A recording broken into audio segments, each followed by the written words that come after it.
Bueno, muy buenas tardes a todos. Agradecer primero que todo a Miguel, ¿no es cierto?, por la invitación a participar del módulo. Me parece bien interesante, sobre todo para el personal que está empezando a capacitarse en esta UPC médico-quirúrgica del tercer piso, que sin duda está haciendo un aporte re importante para el paciente crítico del Hospital Hernán Enrique.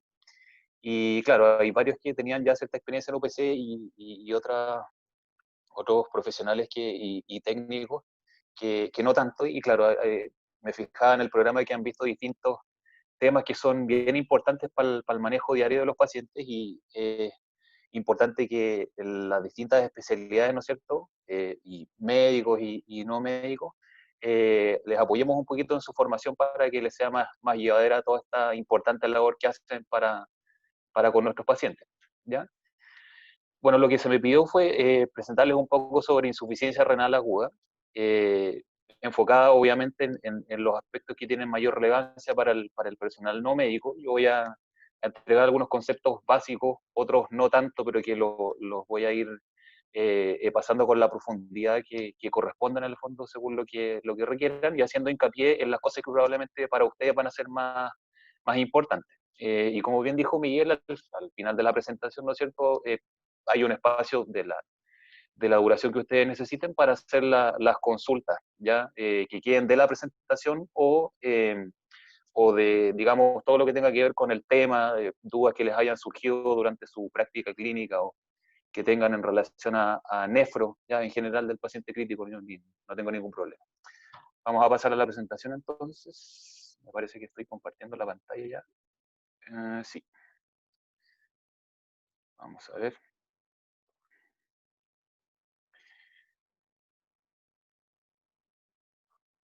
Ya. ¿Se escucha ahí todavía, verdad? Sí, pero Ya.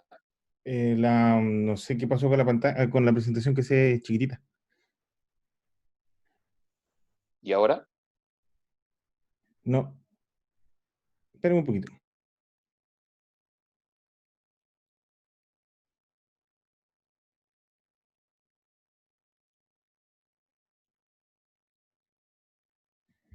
Ya, doctor, ahora sí, lo arreglé. ¿Ahí sí? Sí, Ya, perfecto. Ya. Comenzamos entonces.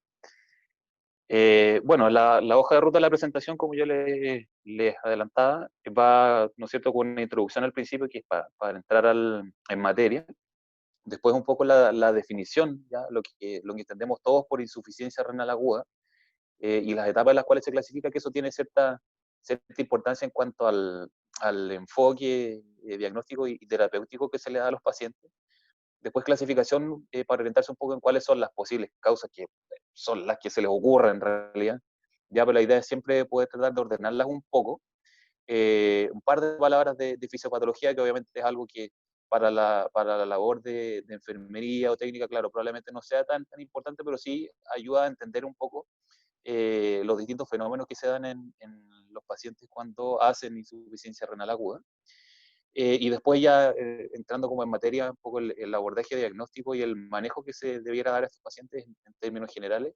Y por último, el pronóstico que tiene esta patología. A modo de introducción, ¿no es cierto?, es importante tener bien claro por qué la insuficiencia renal aguda es una patología o un problema importante en el paciente crítico. Aquí esta gráfica resume un poco a qué se refiere este punto, digamos. Yo sé que hay varios de ustedes que trabajaron o trabajan o les va a tocar trabajar, por ejemplo, en la UPC cardioquirúrgica, y eso es re importante porque, como se ve en la primera porción de la gráfica, hasta un tercio de los pacientes ya hospitalizados en unidades cardioquirúrgicas pueden verse afectados por insuficiencia renal aguda, ya de mayor o menor gravedad. Así que es un problema no menor. O sea, 1 de cada 3 pacientes de la cardioquirúrgica van a presentar algún grado de falla renal aguda. Así que es bien relevante. Es una patología que encarece, ¿no es cierto?, los costos hospitalarios 2 a 3 veces, ¿ya? En general, puede ser más que eso incluso. Prolonga la estadía hospitalaria en un promedio de 5 a 6 días, o puede ser más, ¿no es cierto? Sobre todo los pacientes que empiezan a requerir algún tipo de terapia de reemplazo renal. Eh, y ya por último, las otras consecuencias más importantes, aumenta, esto está claramente demostrado con diversos estudios, la mortalidad intrahospitalaria hasta 10 veces incluso, ¿ya? Y que es la otra consecuencia importante en aquellos pacientes que logran salir adelante de su patología crítica, sobrevivir, ¿no es cierto? Muchos de ellos quedan con enfermedad renal crónica terminal y varios dependientes de hemodiálisis crónica, ¿ya? Este riesgo en general aumenta hasta 9 veces, o sea, no es menor, ¿ya? La buena parte de los pacientes recupera la función de sus riñones en la medida que la enfermedad crítica, digamos, que los metió a la UPC se va resolviendo, pero hay varios, sobre todo los que traían ya cierto daño previo, que nunca logran recuperar suficiente función renal como para lograr salir de diálisis, así que no es menor. Y de los pacientes que logran ser dados de alta, se sabe, ¿no es cierto? Eso también está demostrado que el riesgo de que reingresen en el corto o mediano plazo al hospital también se ha aumentado cuando han presentado un episodio de falla renal aguda, y esto puede ser en hasta 2 a 3 veces incluso, ¿ya? Así que no es gratis para el paciente el presentar o no una falla renal aguda durante su hospitalización, ¿ya? Este es un fenómeno que se da en el paciente hospitalizado en general entre un 5 a 10%, ya si lo vemos así en forma global, entre servicios básicos y servicios críticos, ¿ya? O sea, si uno lo ve así, tal vez no es tanto, uno de cada 10. Pero si nos enfocamos en los pacientes de unidades críticas, vemos que inclusive hasta un 60% o más, ya en algunas series, se describe hasta 70% inclusive, pueden presentar algún grado de insuficiencia renal aguda, ¿ya? Por lo tanto, es re importante tenerlo presente. En general son varios los factores de riesgo y las causas que pueden generar esta afección en la función renal, y habitualmente nunca van solas, ¿ah? Normalmente se produce una coexistencia de estos factores y causas dentro de un mismo paciente, ¿ya? Y asimismo, cuando se presenta la enfermedad, la falla renal aguda, ¿no es cierto?, las consecuencias que esta va a tener sobre el funcionamiento del organismo del paciente van a ser bien variadas y van a repercutir en distintos sistemas, como lo vamos a ver en una gráfica después, ¿ya? Y la evolución que pueden tener estos pacientes es diversa también, ¿ya? Y puede tener resultados bastante graves, siendo los peores de todo, por supuesto, la muerte del paciente, como yo les contaba. Bueno, hay un aumento de hasta 10 veces, ¿no es cierto?, la mortalidad en el paciente que presenta falla renal aguda. Y en los pacientes que sobreviven, como también yo les contaba, hay un riesgo hasta 9 veces mayor de que queden dependientes de diálisis al ser dados de alta del hospital, ¿ya? Lo cual no es menor. Esta es la gráfica que yo les comentaba. No le sale gratis para nada al paciente tener una falla renal aguda, ¿ya? Esto genera una serie de trastornos que repercuten en distintos sistemas del organismo, como se ve aquí. Estos son los ejemplos como más relevantes. En general tenemos que a nivel pulmonar se produce, ¿no es cierto?, toda una sobrecarga, ¿ya? Una inflamación importante, aumento en permeabilidad, ¿no es cierto?, y daño inflamatorio a nivel pulmonar y por congestión, ¿ya? Pacientes que pueden hacer un edema pulmonar con gran facilidad, ¿no es cierto? ¿Ya? Tanto por retención de volumen como por inflamación. A nivel cardíaco también la sobrecarga de volumen impacta en forma potente, ¿ya? E induce daño directo también sobre las células miocárdicas. A nivel cerebral genera también distintos trastornos, ¿ya? El compromiso de conciencia que vemos, ¿no es cierto?, muchas veces en el paciente cuando llega urémico, ¿verdad? A nivel del sistema digestivo, también genera una serie de trastornos. Estos son pacientes que se distienden mucho más fácilmente, tienen problemas digestivos, hacen hilo, ¿no es cierto?, presentan con mucha mayor facilidad náuseas, vómitos, diarrea, y que se malnutren también con mucha mayor facilidad, ¿ya? Eso contribuye obviamente a la peor evolución del paciente crítico, ¿ya? A nivel hepático también se generan trastornos en la permeabilidad vascular, ¿no es cierto?, el funcionamiento hepático y el vaciamiento de los pigmentos biliares de estas sustancias, ya con la depuración de distintas sustancias, y que a la larga también puede inducir un daño hepático asociado a la falla renal aguda. Y por último, a nivel de médula ósea también se ve una repercusión bien importante cuando se acumula toda esta carga de desechos que el paciente no es capaz de depurar y que afecta a la médula ósea a nivel de la serie roja. Se puede inducir una anemia, que puede ser aguda, subaguda. Se puede inducir también disfunción de las plaquetas o disminución de su número, ya lo que predispone al paciente a episodios de sangramiento en distintos niveles, ya siendo el más grave de ellos, por supuesto, el sangramiento en el sistema nervioso central, ya que puede llevar a la muerte a los enfermos. Y asimismo una depresión de todo lo que es el sistema inmunológico, ¿ya? A nivel médula ósea y a nivel del aparato linfático, retículo endotelial, también se produce un verdadero atontamiento, digamos, de todas las células del sistema inmunológico a propósito de esta gran carga de toxinas que se acumula en el paciente con falla renal, ¿ya? Entonces, no es menor. Respecto al curso clínico, como yo les contaba, hay distintas etapas y distintas posibles evoluciones que puede tener el paciente.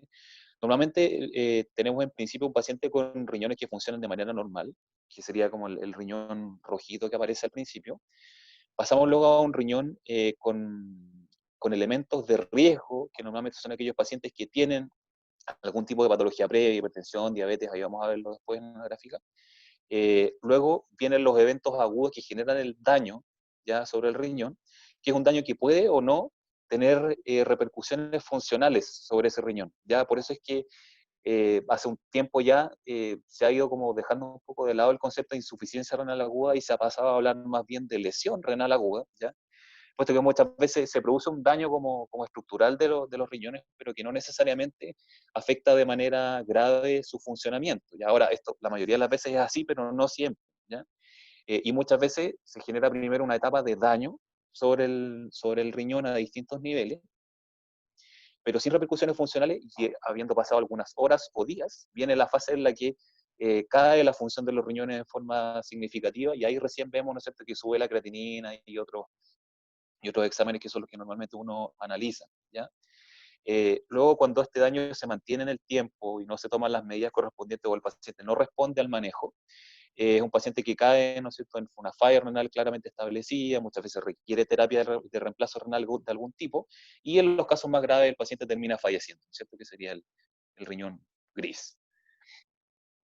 Eso en cuanto a introducción para ver en el fondo en forma global de qué se trata este tema, ¿ya?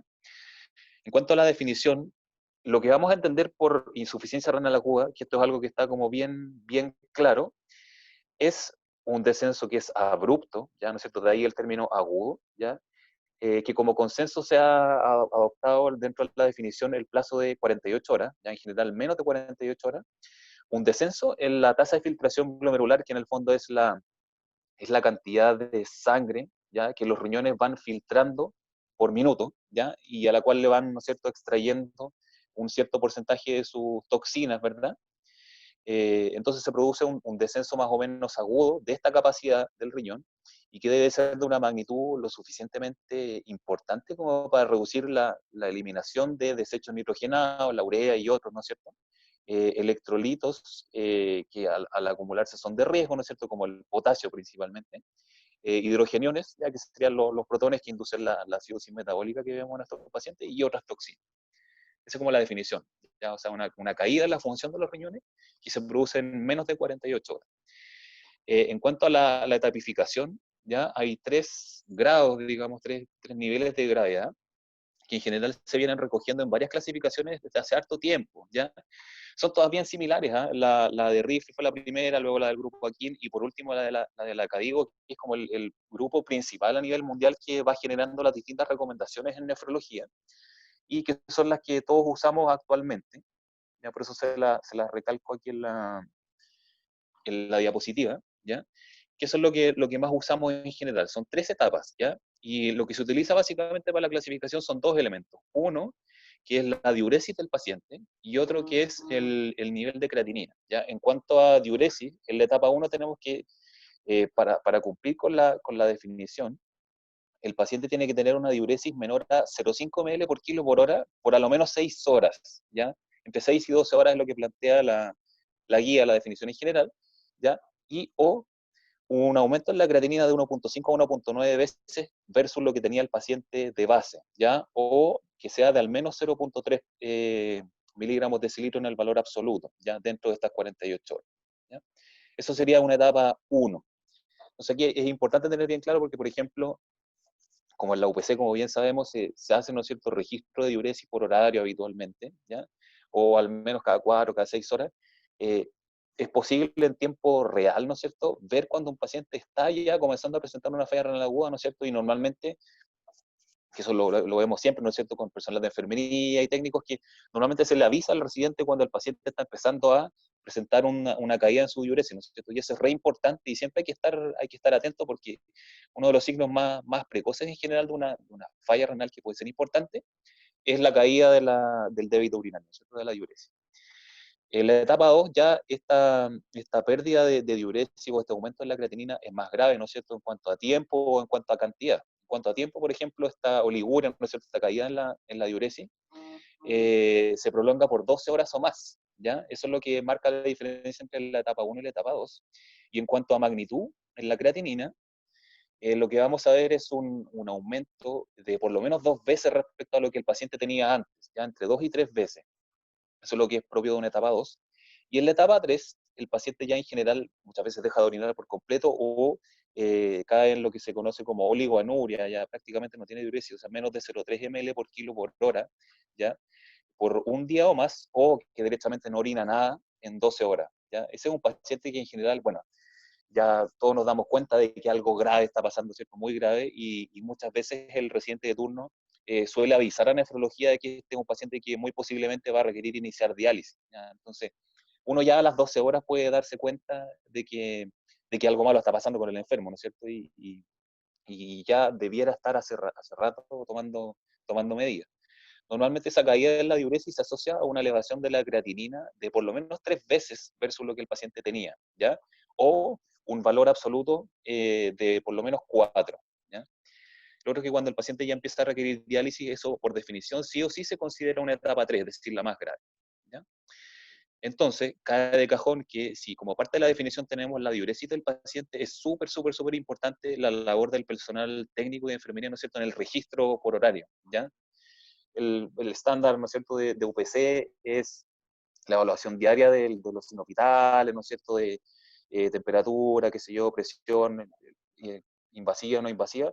Y dentro de los registros, lo que es re importante que esté es la diuresis, ¿no es cierto?, porque uno ya puede ver eh, la tendencia, ¿no es cierto?, en un lapso de 6 horas, por ejemplo, que un paciente ya ha caído en forma significativa su producción de orina, y eso ya tiene que ser el momento de dar aviso, ¿no es cierto?, al residente para que revise cuál es el problema que puede estar presentando el paciente, ¿cierto? Y tomar medidas en forma precoz, ¿ya? Y lo otro que es importante, que si bien la caída en la diuresis es uno de los elementos que usamos para definir la falla renal, hay que tener bien claro de que no todos los pacientes dejan de orinar, o no todos los pacientes empiezan a orinar menos, ¿ya? Y eso es lo que nos hace a nosotros diferenciar entre las fallas renales que son oligúricas, que son en general la mayoría, ¿ya?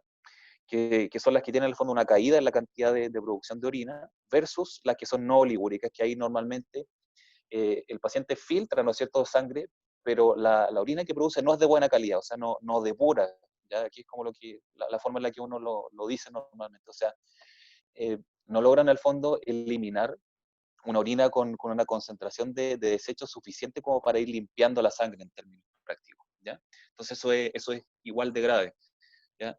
La diferencia principal probablemente va a estar en el hecho de que las fallas renales oligúricas, el paciente, aparte de no limpiar bien la sangre, va acumulando progresivamente volumen, y es mucho más fácil que se congestione, ¿no es cierto?, haga edema pulmonar y otras complicaciones, y dificulta el manejo, ¿ya? Eso es como principalmente la diferencia, pero en cuanto a quienes se mueren más versus los otros, la verdad es que no hay diferencia. En cuanto a clasificación y fisiopatología, aquí va a ser una cosa grande rasgo. Siempre en toda enfermedad renal aguda, los 3 grupos principales de causas son los que vemos acá. Ya se pueden incorporar en alguna de estas categorías.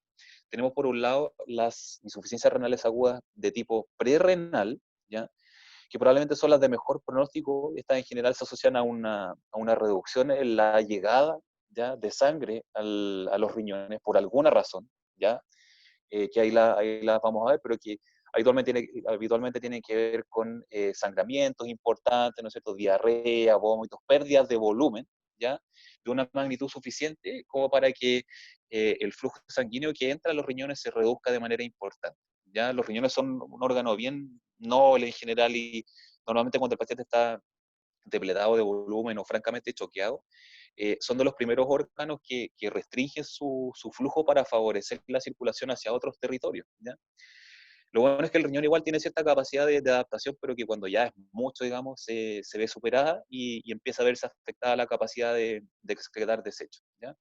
Esa es la falla prerrenal, o sea, el origen está, por decirlo así, antes del riñón, que tiene que ver con la entrada de sangre que se ve disminuida. Después tenemos las enfermedades, las fallas renales agudas, que son de tipo intrínseco o parenquimatoso, que en el fondo ahí el problema es un daño directo en alguna de las estructuras de los riñones, ¿ya? es lo que se les ocurra. O sea, puede ser en los túbulos, puede ser en los vasos sanguíneos que están dentro de los riñones, puede ser en el intersticio, que es como el tejido que está entre medio de los túbulos y los glomérulos, los vasos sanguíneos, ¿ya?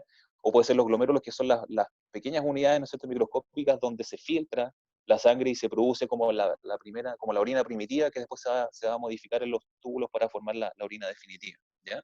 Aquí el problema está en el fondo dentro del riñón y las causas son múltiples, pero normalmente son causas de tipo prerrenal que no se manejan a tiempo y al final el riñón empieza a sufrir por esta falta de sangre, empieza a destruirse células, o, que probablemente sea lo más común, efectos directos tóxicos, ya sea de una infección, ¿no es cierto?, un cuadro séptico, o toxicidades de distintos fármacos, que también los vamos a ver. Y el tercer grupo de causas son aquellas ya que nosotros llamamos posrenales, que en el fondo son, una vez que la orina ya se ha producido, ¿no es cierto?, se produce una obstrucción en el tracto de salida en algún nivel, que puede ser desde la pelvis del riñón, o sea, recién saliendo la orina de los riñones, ¿ya?, hasta la uretra del paciente. ¿Ya? En cualquier parte de la vía urinaria, una obstrucción que se mantenga por el tiempo suficiente como para que la orina se acumule y genere una presión hacia arriba que no deje bajar la orina nueva que está saliendo hasta que finalmente el riñón se empiece a inflar como un globo, ¿no es cierto? Todas esas causas son las que nosotros conocemos como posrenales. ¿Ya? Y estas también son de buen pronóstico si es que se manejan a tiempo. ¿Ya? Aquí también es súper importante la labor del personal técnico de enfermería, porque normalmente son los que entran más veces al día a ver a los enfermos, ¿no es cierto? Y se percatan cuando, ¿no es cierto?, el paciente está con globo vesical, ¿verdad? Y dan aviso para instalar, ¿no es cierto?, un catéter urinario permanente, ¿no es cierto?, de algún tipo, una sonda, ¿ya? O en el paciente que ya tiene sonda, darse cuenta en el fondo de que puede haber un problema con ese instrumento y que puede requerir cambio, ¿no es cierto? Hemos visto, o sea, pacientes que pasan de repente en servicios básicos varios días con sondas tapadas o sin sonda, con globo, porque muchas veces, qué sé yo, el examen físico es deficiente y todo, y claro, presentan una falla renal, pero que no era por otra razón, sino que por obstrucción de la vía urinaria, ¿ya? O hay pacientes que llegan de la casa, ya normalmente varones, ¿no es cierto?, con hiperplasia prostática, y que claro, cuando no están siendo controlados o tienen mala adherencia a sus controles médicos, etcétera, muchas veces hacen obstrucciones completas de orina y que, claro, se dejan estar y finalmente esto evoluciona hacia una falla renal. Esos son como los grupos de causa. Esto es simplemente para ver que dentro de estos tres grupos que yo les conté, hay múltiples causas que pueden generar una falla renal aguda. ¿Ya? No es mi idea que se aprendan todo esto de memoria, la presentación igual se las voy a dejar yo después, pero sí es importante tener claro que dentro de estos tres grupos de causas hay varias. ¿Ya? Los riñones en general pueden dañarse con casi cualquier cosa, ya en eso son como bien delicaditos, ¿ah? Pero lo que sí hay que tener claro es que son estos tres grupos, ya que eso es una clasificación como bien aceptada y que eso no ha cambiado en mucho tiempo. ¿Ya? Este era un esquema que también lo pueden revisar después con más calma, que es otra manera de entender los grupos de causas de falla renal aguda, viéndola desde el momento en que la sangre entra al riñón, ya luego cuando es filtrada, ¿no es cierto?, dentro de los riñones para producir la orina, luego modificada por los túbulos, ¿no es cierto? Después esta sangre retorna por el sistema venoso hacia el resto de la circulación del paciente y la orina que ya se formó sale, ¿no es cierto?, por la vía urinaria hasta la vejiga y después por la uretra hasta ser eliminada. Ya en cualquiera de estos puntos, cualquiera, eh, algún problema, ¿no es cierto?, agudo que ocurra de la gravedad suficiente, ¿no es cierto?, puede generar una falla renal aguda. Eso es importante tenerlo claro. En cuanto a la frecuencia de estas distintas causas, en general, lo que uno ve, y que eso es más o menos parecido donde sé que uno lo revise, normalmente las causas más frecuentes son las prerrenales, ¿no es cierto?, por depresión de volumen, ¿ya?, de algún tipo, o lo que conocemos como necrosis tubular aguda, que es como este daño ya de las células de los túbulos renales por distintas cosas, ya sea por cuadros sépticos graves o por efectos tóxicos de distintos medicamentos o drogas. ¿Ya? Eso yo diría que son lejos las causas más frecuentes. Ya más raros son los cuadros postrenales, ¿no es cierto?, obstructivos que yo les contaba, y más raro todavía son las enfermedades que afectan el aparato vascular o los glomérulos o el túbulo intersticio, que eso ya son mucho más infrecuentes. ¿Ya? Entonces, en general, o es por sangrado, por pérdida de volumen, qué sé yo, por shock de algún tipo, o por efecto tóxico de algún medicamento. Ahora, ¿qué es lo que hace que un paciente presente falla renal? Yo les dije que es algo relativamente frecuente en el paciente crítico, pero no todo paciente crítico tiene falla renal. Entonces ahí hay que tener bien claro de que normalmente tienen que sumarse dos cosas para que esto ocurra, y que son, por un lado, la susceptibilidad, y por otro, la exposición. Susceptibilidad tiene que ver con los factores de riesgo, ¿ya?, que hacen que un paciente sea más probable en el fondo que presente falla renal aguda al exponerse a ciertos eventos, ¿no es cierto?, ciertas causas que van a gatillar este problema, ¿ya? Esa es más o menos la lógica. Dentro de estos factores de riesgo tenemos algunos que son no modificables, ¿ya?, que el paciente trae normalmente y que son en general patologías crónicas que no se van a sanar, ¿no es cierto? Y hay otros que son modificables, y que eso es importante siempre tenerlos en cuenta para tratar de manejarlos a tiempo. Ya hay que tener presente que esto es re importante. La falla renal aguda, como parte de su manejo, de su enfoque, lejos, lejos, lejos, lo más importante es la prevención. ¿Ya? La insuficiencia renal aguda no es una enfermedad, no es un trastorno que tenga tratamiento específico. ¿Ya? O sea, no hay nada en este momento, hay varios medicamentos que están en estudio, pero no hay nada que haya demostrado que yo pueda darle al paciente para, en el fondo, acelerar la recuperación de sus riñones o evitar que se agraven más. No, no hay nada, ¿ya? Esto es como el coronavirus, digamos, o sea, está todo en estudio, pero no hay nada que yo le pueda ofrecer al paciente que yo a ciencia cierta pueda saber que acelera o favorece la recuperación. Entonces, lo más importante es, ojalá, evitar que se presente la falla renal aguda. Eso, lejos, lejos, es lo más importante. Entonces, aquí hay que tener bien claro cuáles son los factores de riesgo que se asocian a enfermedad renal aguda, ¿ya? Dentro de los no modificables, lejos el más importante es el paciente que ya era renal crónico de alguna etapa, ya sea un paciente que en general tiene entre 10 y 20 veces más riesgo de hacer un agravamiento de su enfermedad renal, ¿ya? Al exponerse a distintos factores. El paciente diabético siempre es muy de riesgo. El paciente adulto mayor, paciente con daño hepático crónico, insuficiencia cardíaca, ¿ya? Paciente de cirugía vascular también es un paciente que en general es bien de riesgo, paciente que tiene enfermas, digamos, varias de sus arterias a lo largo del cuerpo con placas de ateroma, ¿no es cierto?, calcificadas muchas veces, y que son pacientes que en general son bien lábiles, bien frágiles a cualquier evento agudo. El paciente con VIH, ¿ya? También es un paciente de riesgo, y el paciente que ha tenido alguna cirugía previa a nivel de los riñones también. Y dentro de todos son factores que el paciente ya trae, ahí no hay mucho que hacer, son patologías crónicas, ¿no es cierto? Y donde sí podemos actuar son todos los eventos con más o menos agudos que pueden hacer que el paciente caiga en falla renal. Ahí tenemos, por ejemplo, la hipertensión que no sea bien controlada, la hipolipidemia, ¿no es cierto? Ahí es importante mantener idealmente bien nutrido a los pacientes, ¿ya? Ahí es súper importante, ¿no es cierto?, la evaluación por el nutricional, por el residente, ¿no es cierto?, por el personal de enfermería y todo, para asegurar cumplir, ¿no es cierto?, con los requerimientos nutricionales diarios, ¿ya? El paciente con anemia, el paciente séptico, para qué decirlo, ¿no es cierto? La exposición a fármacos nefrotóxicos, como yo les contaba, que son varios.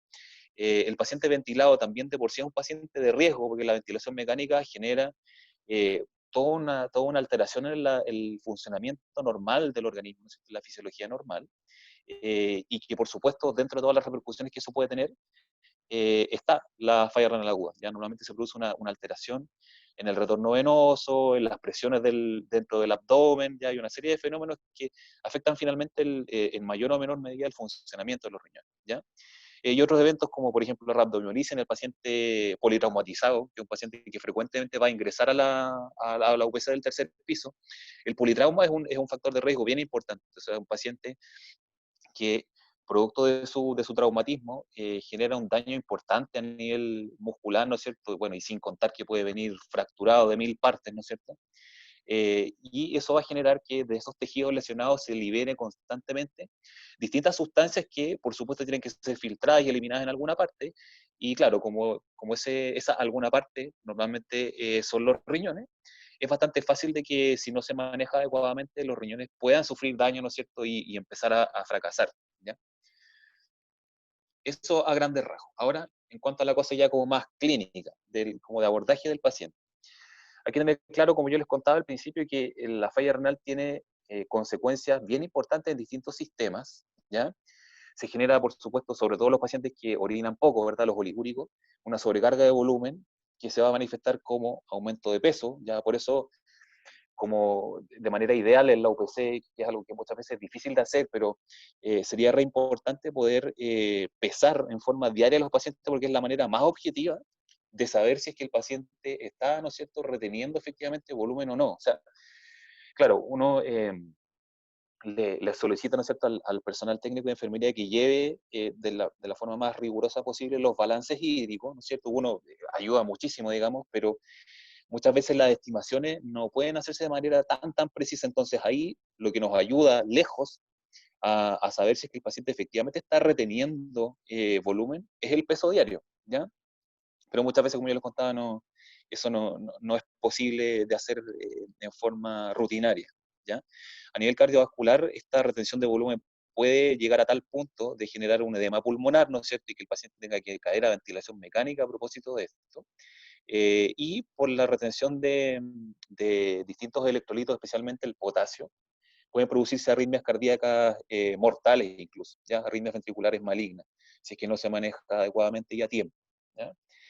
A nivel neurológico, la acumulación de estas toxinas puede generar distintos grados de compromiso de conciencia, ya puede ser una somnolencia muy leve, ¿ya?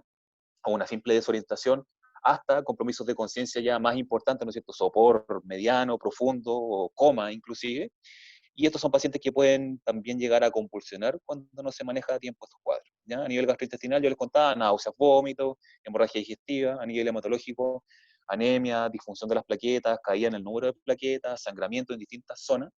Y a nivel inmunológico, hay una, ¿no es cierto?, inhibición o disminución de la capacidad defensiva del organismo a todo nivel. ¿Ya? Y eso predispone a los pacientes, a los que no estaban infectados ya, a hacer cuadros infecciosos asociados a esta falla renal aguda, y esto es re importante, por eso lo marqué yo en rojo ahí, porque una de las principales causas de muerte en el paciente que hace falla renal aguda, muchas veces no es la misma falla renal aguda, porque en general, cuando ya es lo suficientemente grave, el paciente empieza a dializarse, ¿no es cierto?, o hacerse, recibir algún tipo de terapia de reemplazo renal, y normalmente con eso uno logra manejar las repercusiones como de esta acumulación de toxinas y electrolitos y desechos, ¿no es cierto? Y normalmente cuando estos pacientes fallecen en general es por la gravedad en general del problema que tienen, y mucha de esa gravedad está dada por la causa de base que muchas de las veces es un cuadro séptico, ¿ya? Que el paciente traía, ¿no es cierto? Y que esa sepsis, digamos, le generó la falla renal como consecuencia asociada a ese cuadro infeccioso, o porque el cuadro era grave desde un principio, dentro de las consecuencias tuvo esta falla renal aguda, y después se añadió durante la hospitalización alguna infección intrahospitalaria, que eso es algo que también lo vemos frecuentemente. Entonces eso es importante tenerlo bien claro, ¿eh? O sea, normalmente el paciente con falla renal aguda no se muere de la falla renal aguda, no debiera ocurrir, ¿eh? O sea, si es que uno lo maneja bien, no debiera morirse de la falla renal aguda, sino que muchas veces se muere por la gravedad de su patología, y muchas de esas veces es por infecciones. Eso es importante tenerlo claro. Lo otro, en cuanto al laboratorio, ya yo les contaba que la creatinina es como el elemento más antiguo y que más nos sirve para definir la etapa, ¿no es cierto? Y más o menos la tendencia que lleva esta cosa. Pero lo que hay que tener claro es que el análisis de la creatinina en el paciente agudo tiene sus cositas, ¿eh? Sus problemas. Porque, por ejemplo, las fórmulas que normalmente se usan para estimar el porcentaje de funcionamiento de los riñones, esto que se llama la tasa de filtración glomerular, todas estas fórmulas en el paciente agudo no sirven, porque esas fórmulas están hechas para el paciente crónico, o sea, para el paciente que de un día para otro o en varios días consecutivos tiene el mismo valor de creatinina dentro de la sangre. La creatinina es una sustancia que se libera desde el músculo y que después es procesada por el hígado, y ahí queda como en forma de creatinina circulando en la sangre y es eliminada por el riñón. Y en el fondo nosotros la usamos como un marcador de falla renal, porque cuando los riñones no funcionan bien, obviamente la cantidad de creatinina que es eliminada por ellos se reduce y empieza a acumularse en sangre, y eso hace que aumenten sus concentraciones, ¿ya?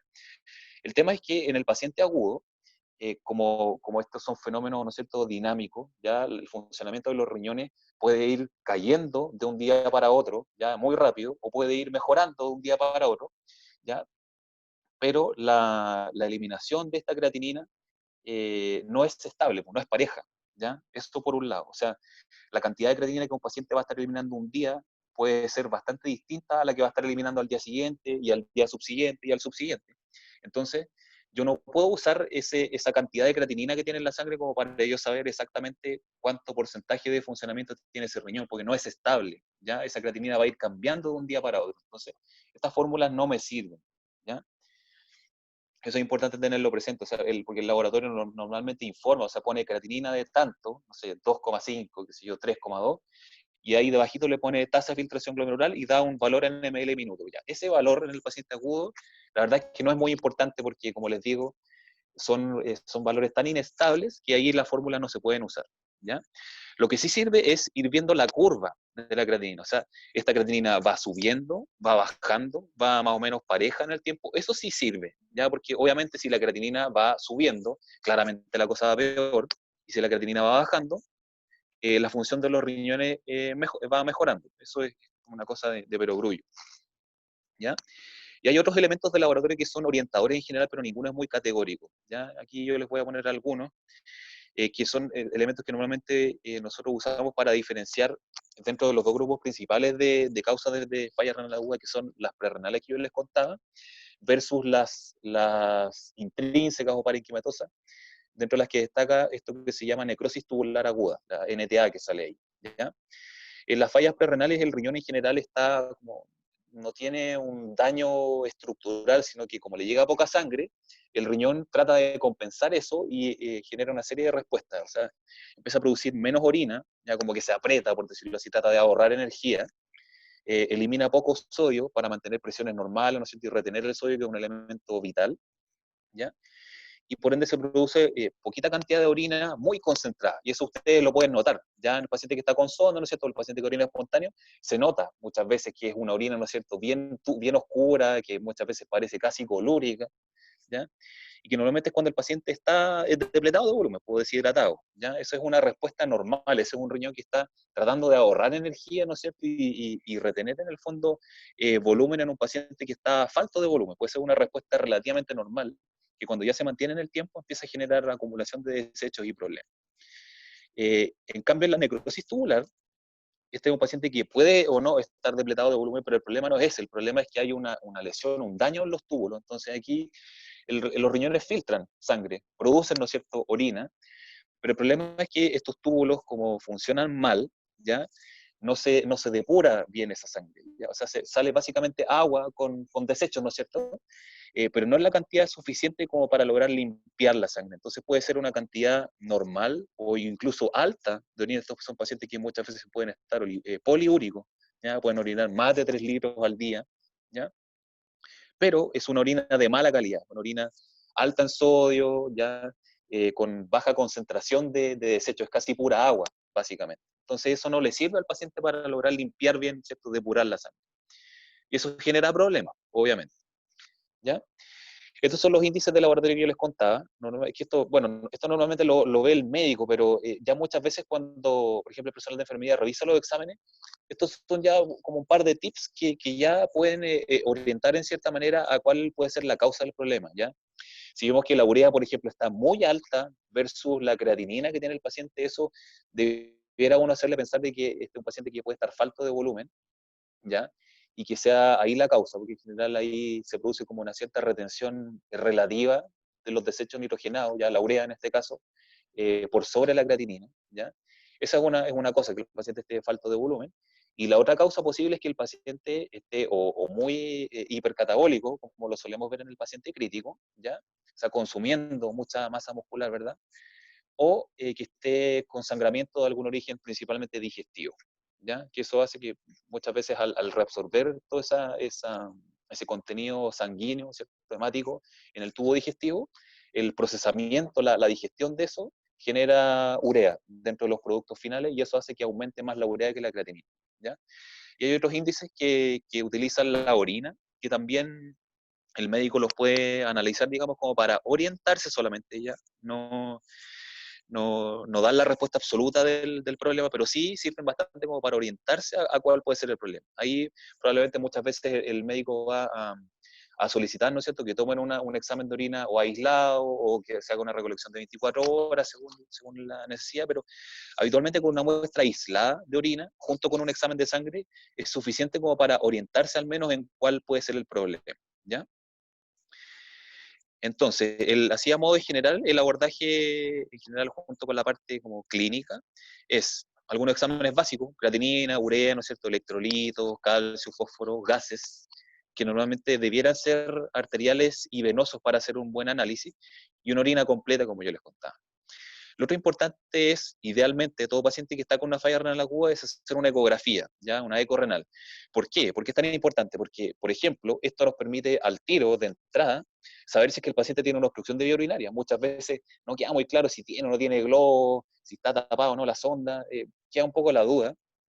Y la ecografía, que muchas veces incluso puede el mismo residente, cuando tienen un poco más de habilidad con el ecógrafo, al lado de la cama del paciente, yo creo que varios de ustedes han visto, se instalan, ¿no es cierto?, ahí y miran la vejiga del paciente muchas veces ahí al tiro, ya se pueden dar cuenta que hay globo vesical, ¿no es cierto?, y algunos ya los más avesados logran explorar la zona renal y se pueden dar cuenta de que hay dilatación de las vías urinarias. O sea, ese es un paciente que claramente tiene una obstrucción a algún nivel y debe ser evaluado por urólogo en caso de que al instalar sonda, ¿no es cierto?, no se recupere la salida de orina, ¿verdad? Entonces ahí la falla renal aguda claramente es de origen posrenal, obstructivo. Y lo otro que tiene de importante la ecografía en este contexto es que si yo encuentro en la imagen riñones que están reducidos de tamaño, ¿no es cierto?, con cortezas adelgazadas, que se ven como muy, muy blancos en la imagen, como muy ecogénicos, ese probablemente es un riñón que ya venía con un daño crónico, ¿ya? Y si son ya demasiado pequeños o están demasiado, demasiado ecogénicos, probablemente este es un paciente que traía un daño crónico, que tenía una enfermedad renal crónica de larga data, y que las posibilidades de que recupere en el fondo el funcionamiento son bajas, ¿ya? Y muchas veces lo que tienen como de daño agudo no es tan relevante versus el daño que ya traían de antes, ¿ya?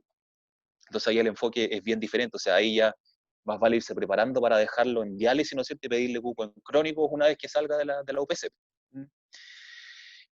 Lo otro, bueno, ya hecho eso, ver si es que el paciente tiene algún factor prerrenal, o sea, tuvo un sangramiento importante, ¿no es cierto?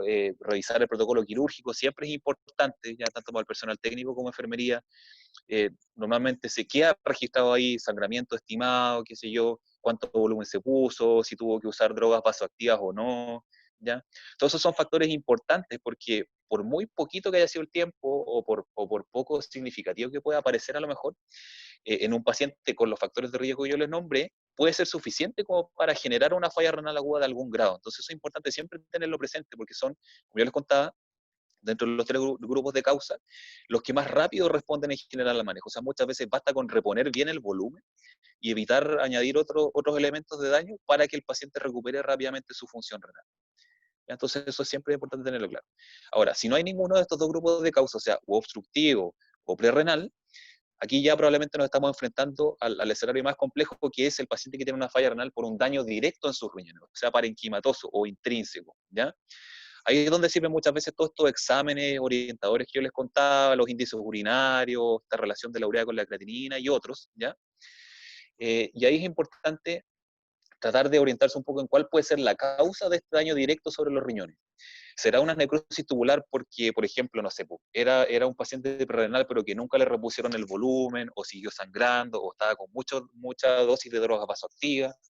O es un paciente que esto ya probablemente es lo más frecuente, estaba recibiendo tratamiento antibiótico por algún cuadro séptico, con dosis que no se ajustaron para su función renal, o que eran excesivas, ¿no es cierto? O que no se revisaron, o revisaron o estaba recibiendo algún otro tipo de sustancia nefrotóxica, algún antiinflamatorio, por ejemplo, que eso es frecuente en los servicios quirúrgicos, que se abuse, por ejemplo, o mucho omeprazol, que muchas veces se deja como protección gástrica, ¿no es cierto?, para el paciente crítico, que yo diría la mayor parte de las veces no es estrictamente necesario, y es un fármaco que no es inocuo, no es demasiado amigable con los riñones. Uno como que lo mira huevo, no lo toma mucho en cuenta, pero el omeprazol en general es bien tóxico para el riñón. Entonces yo diría que en general, si no es estrictamente necesario, siempre es bueno consultar con el residente si es que el paciente tiene estrictamente la indicación de utilizar la profilaxis, ¿ah? En general, yo diría que se justifica en el paciente ventilado, básicamente, que está muy grave, ¿ah?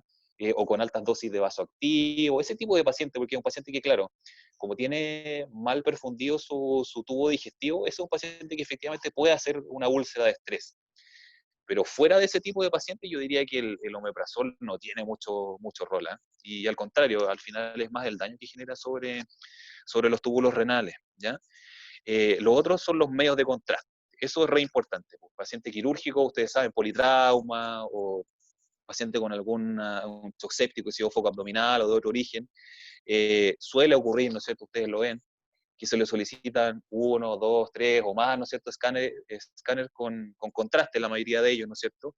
Y cada una de esas administraciones de medio de contraste va generando, independiente de lo que uno quiera o pueda hacer, un daño también a nivel de los túbulos renales. ¿Ya? Eso es sí o sí. ¿Ya? Igual uno puede tomar ciertas medidas, mantener al paciente bien polemizado, qué sé yo, evitar otros fármacos que puedan dañar el riñón, pero a pesar de todo, si es un paciente de riesgo, muchas veces igual van a hacer daño renal en relación al contraste. Esto en el paciente, por ejemplo, cardioquirúrgico igual se ve harto, por los pacientes que van a coronariografía, que se administran muchas veces cantidades importantes de medio de contraste, o pacientes que van a cirugía vascular, por ejemplo, ya bypass, que sé yo, que se hacen en angiografía, también reciben grandes cantidades de medio de contraste y eso no es gratis.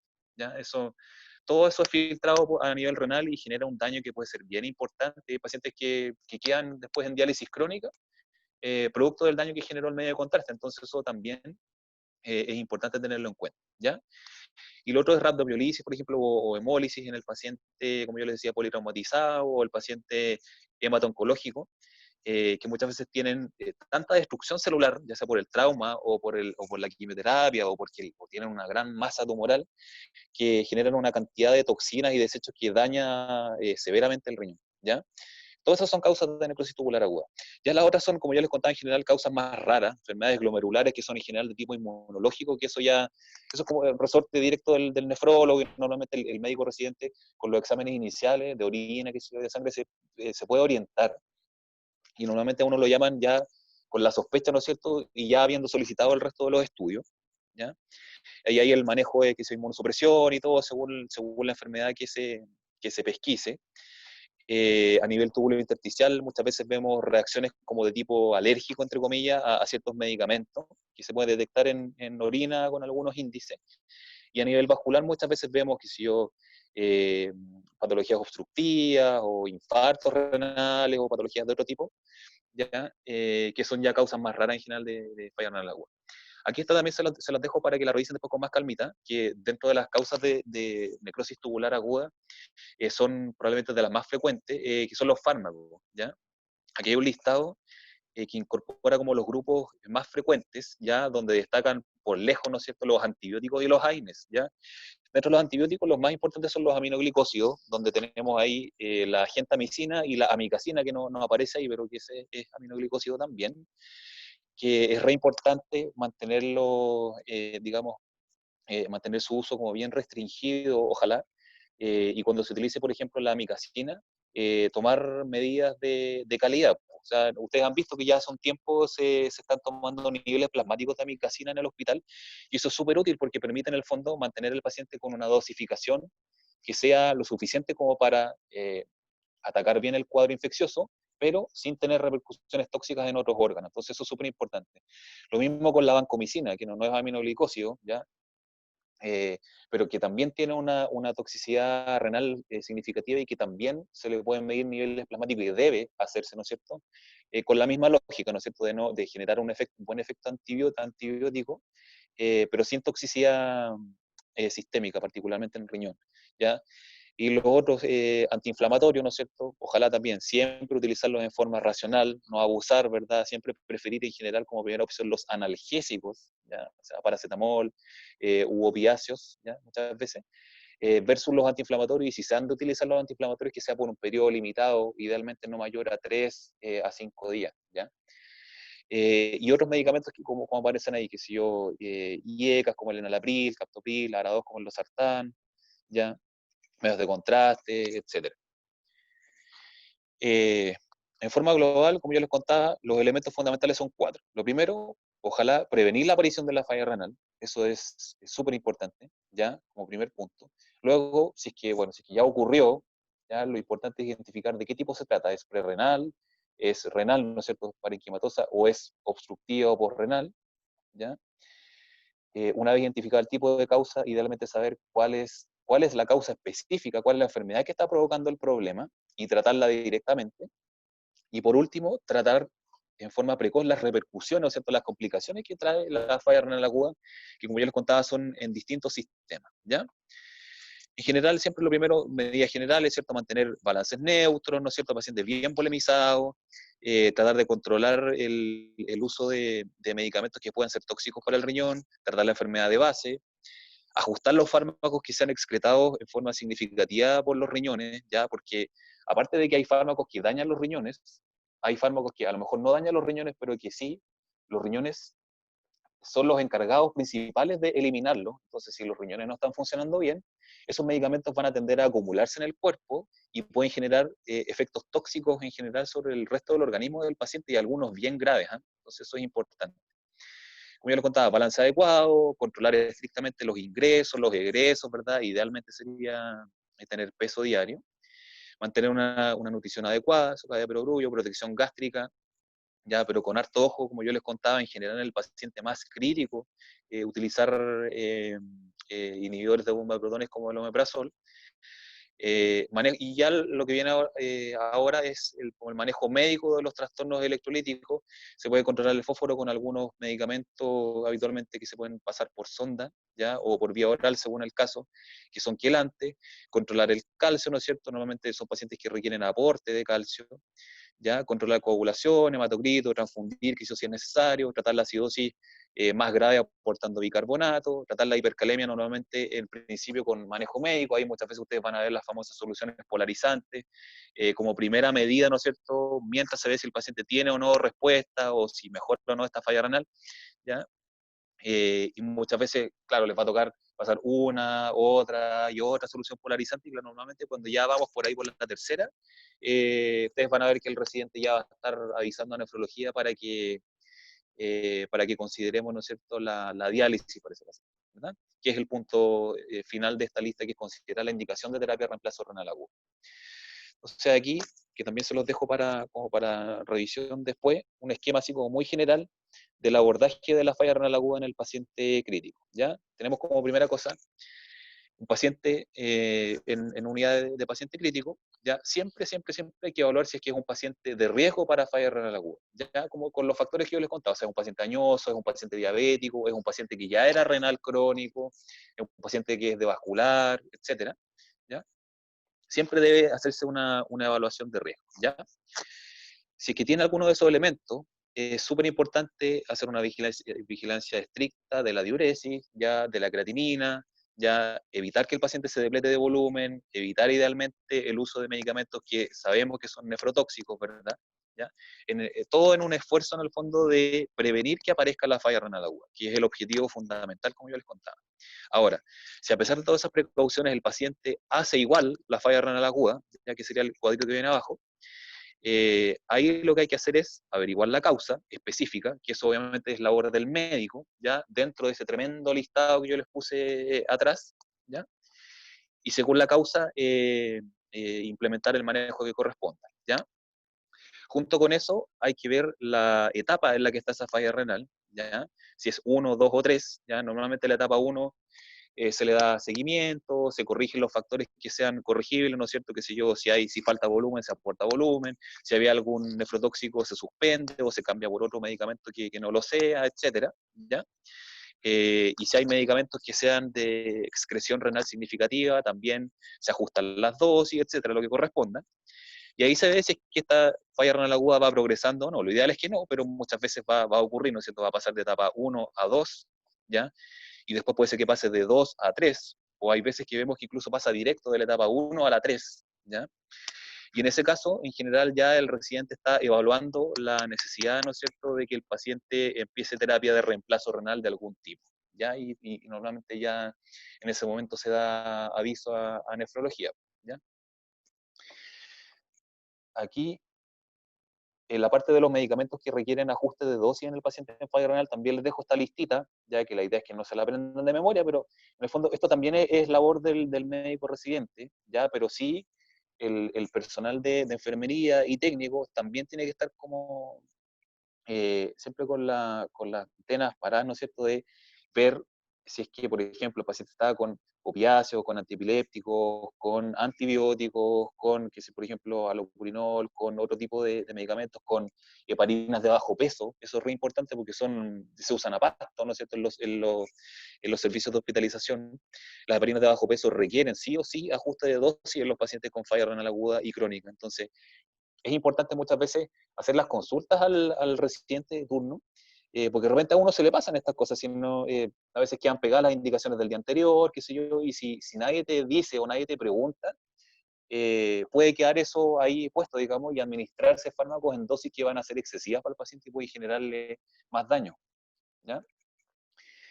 Ahora, si el paciente progresó hasta la etapa 3, ¿no es cierto?, y no está respondiendo al manejo médico, es un paciente en el cual va a haber que considerar, normalmente en conjunto con el nefrólogo, si es que estamos en horario hábil, bueno, a veces en horario no hábil también llaman al nefrólogo, pero eh, independiente de eso, si es que requiere o no terapia de reemplazo renal, ¿ya?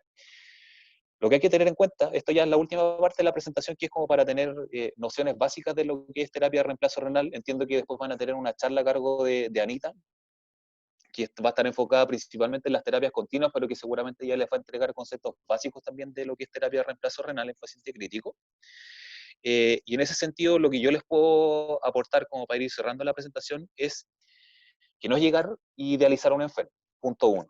¿Ya? O sea, la terapia de reemplazo renal es una terapia invasiva, ¿no es cierto? No es algo menor y tiene una serie de ventajas y desventajas que hay que tener siempre presente al momento de considerar indicarla en un paciente, ¿ya?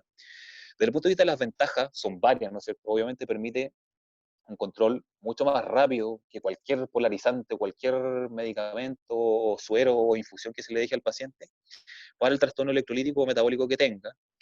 Controla mucho más rápido la acidosis, baja mucho más rápido la uremia, la carga de toxinas urémicas, ¿no es cierto?, en general, permite remover mucho más rápido el exceso de volumen que un diurético, ¿ya? Sobre todo en los pacientes que no responden a diuréticos, ¿verdad? E incluso tiene algunos efectos inmunomoduladores que potencialmente podrían ser beneficiosos y que son el principio de las terapias de soporte renal, que yo les voy a nombrar después, que muchas veces tienen un rol en pacientes severamente inflamados, como los sépticos o los pacientes con coronavirus, ¿ya? Que son terapias que hemos implementado en la UPC del hospital, con resultados, diría yo, bien favorables en algunos casos, ¿ya?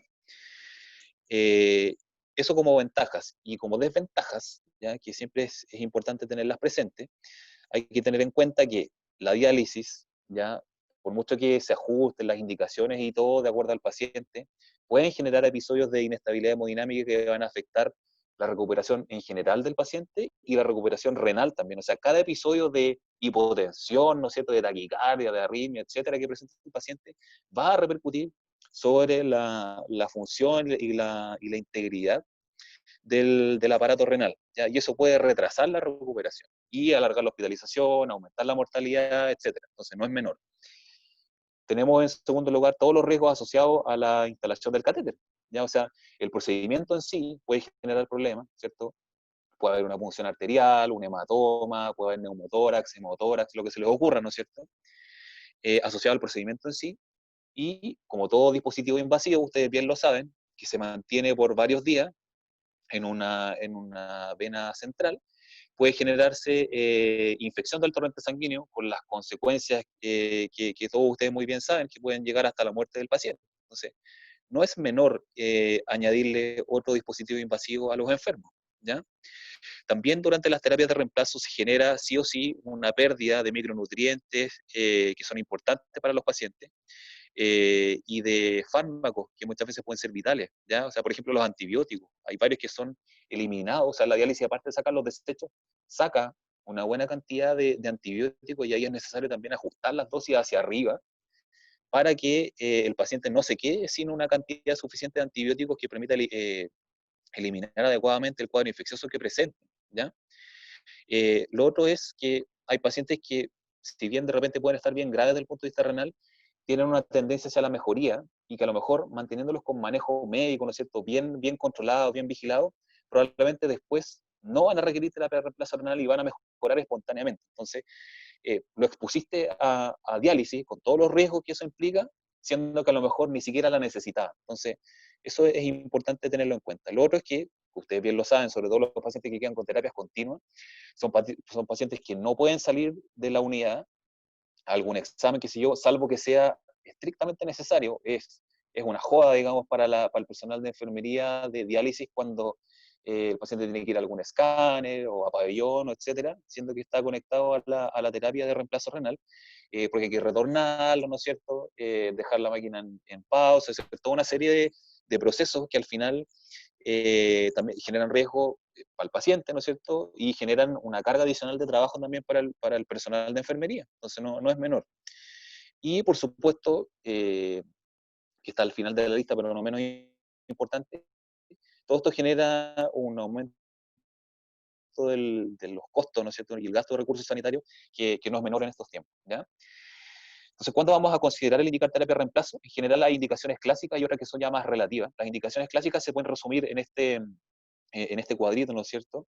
Que tiene las vocales como re fácil de acordarse, ¿ya? Que es la A, I, O, U, y corresponde a lo siguiente. La A es la acidosis metabólica que es severa y que es refractaria al tratamiento médico, ¿ya? Eso es como, el tema de refractario es bien importante porque en general todos estos trastornos eh, pueden en principio manejarse con distintos tipos de tratamientos médicos sin diálisis, ¿ya?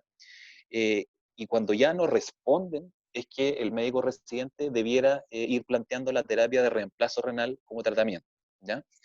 La E corresponde a electrolitos, dentro de los que destaca claramente la hipercalemia, que debe ser severa y refractaria o progresiva, ya en general sobre 6 uno ya la considera de riesgo, o con cardiotoxicidad asociada, por ejemplo, un paciente de una hipercalemia a lo mejor no tan severa, que apenas 6, 6,1, 6,2, pero que está con una bradicardia o está con un ritmo ventricular, ¿no es cierto? O hace una taquicardia ventricular o un bloqueo, etcétera, o que está empezando a tener, por ejemplo, ondas de picúa, ya con frecuencias cardíacas bajas al monitor, chuta, ese es un paciente que en cosa de minutos a horas puede caer en paro si es que no se manejan a tiempo, ¿ya?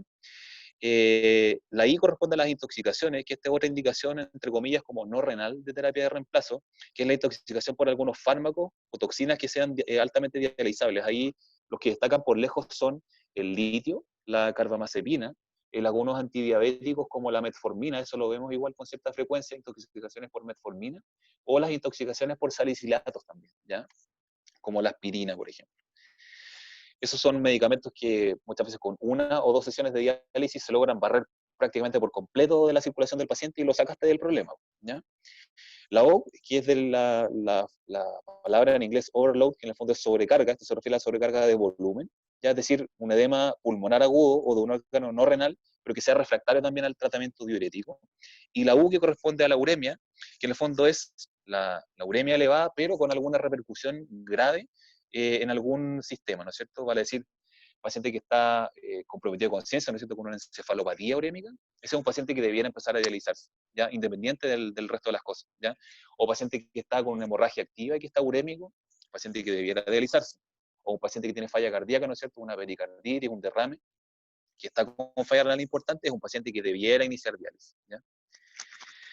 Esas son las indicaciones como más clásicas. Hay otras indicaciones que son como más bien relativas, que esto también ya como queda en general a criterio del médico residente y del nefrólogo que evalúe caso a caso. Ahí yo les dejo el listado como para que lo revisen después con calma, pero normalmente son indicaciones que por sí solas no tienen tanto peso, pero que al agruparlas sí configuran, digamos, un escenario como para considerar diálisis en un paciente, ¿ya? Aquí les dejo una tablita, ¿ya? Que esto es como también un cierto consenso que es aplicado en varias partes. Esto es una publicación que salió ya hace algún tiempo, por lo menos 10, 15 años atrás, que en el fondo estratifican un poquito las indicaciones como para orientarse en cuándo considerar o no la diálisis en un paciente, ¿ya? Hay indicaciones, perdón, y están agrupadas también de acuerdo a las 5 letras que yo les conté, por la A, I, O, U, ¿ya? Hay indicaciones que tienen claramente urgencia de dializar, hay otras que son menos urgentes y otras que claramente no son urgentes, ¿ya? Y que dependiendo de cuál sea la combinación en la que se den, vamos nosotros a considerar o no la terapia de reemplazo renal, ¿ya? Dentro de las más urgentes tenemos la acidosis severa, ¿no es cierto?, un pH bajo 7,2, ¿ya? un potasio sobre 6,5 o que tenga cambios en el electro, ¿no es cierto?, cambios en el monitor, una intoxicación severa por alguno de los fármacos que yo les conté que son altamente idealizables, un edema pulmonar o anasarca, ¿no es cierto?, sobrecarga de volumen muy masiva, asociado a falla respiratoria, paciente con FIO2 muy alta, ¿no es cierto?, mayores en general a 0,7, 70%, en un paciente oligoanúrico, ya, o sea, que lleve 12 horas sin orinar y que esté sobrecargado de volumen, es un paciente que hay que empezar a dializar si es que no responde a furosemida, ¿no es cierto? O paciente que está comprometido de conciencia en relación a la uremia. En general, basta con una de esas indicaciones. Un grupo de las indicaciones, entre comillas, menos urgentes, o sea, el paciente que tiene una acidosis más bien moderada, una hipercalemia moderada, ¿no es cierto? Todo moderado, ¿ya? Y que en general aquí uno debiera tener 3 de estas indicaciones en su conjunto como para considerar la terapia de reemplazo renal cuando no responden al manejo médico. Yo aquí diría que la que genera muchas veces más duda es la sobrecarga de volumen, o sea, un paciente hematoso que que se le está aportando una FIO2 entre 0,5 y 0,7, chuta, ese es un paciente que está prácticamente al borde de la ventilación mecánica muchas veces, y ahí la verdad es que si no responde al tratamiento diurético, ese es un paciente que uno debiera empezar a dializar, sin pensarla mucho. Y las indicaciones que claramente no son urgentes son las así, todo lo leve, o sea, acidosis metabólica leve, potasio bajo 6, congestión, qué sé yo, leve, intoxicación también, digamos, no severa, ya, o sea, fallas renales que normalmente están dentro de la etapa 1 a 2 o que están en la etapa 3, pero que todavía no tienen una repercusión demasiado importante. Lo otro que hay que tener claro es que por un lado tenemos las terapias que se consideran de reemplazo renal, que es como lo clásico, que en el fondo aquí lo que uno quiere hacer es suplir, ¿no es cierto?, reemplazar, como dice la palabra, la función del riñón que está perdida, que tiene que ver básicamente con la depuración, ¿no es cierto?